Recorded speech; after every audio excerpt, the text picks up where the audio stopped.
এটা একটা ভালো সংবাদ। আমার না অস্ট্রেলিয়াতে ভালো একটা জব হয়েছে, এই টাকার অভাবে আমি যেতে পারছি না। আর যদি অস্ট্রেলিয়া না যেতে পারি তাহলে আমি চাকরিটাও হারাবো, আর আমি সংসারটাও ঠিকভাবে চালাতে পারবো না রে। আগে আমি কেন আমাকে টাকা দিতে রাজি হচ্ছে? তো কষ্ট করে টাকাটা জমানো আমাদের। তুই একটু দাঁড়া, আমি এক্ষুনি টাকা দিয়ে আসতেছি, একটু দাঁড়া।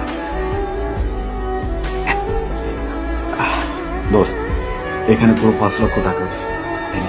আসল তোর যদি আরো কোনো টাকার প্রয়োজন হয় জাস্ট আমাকে বল, একদম সংকোচ বোধ করবি না। বন্ধু, তোকে যে কি বলে ধন্যবাদ দেবো, ধন্যবাদ দেওয়ার ভাষা আমার নাই। তুই আমারে অনেক ঋণী করে ফেলছিস রে। ঋণ? কিসের ঋণ? আরে আমরা ছোটবেলার বন্ধু, বন্ধুত্বের মধ্যে ঋণ কোথায় থেকে আসতেছে? একদম এরকম উল্টাপাল্টা কথা বলবি না। এখন সুন্দর করে টাকাগুলো নিয়ে যা, সাবধানে যাবে। আচ্ছা, চাকরিটা মন দিয়ে কর। আমার জন্য দোয়া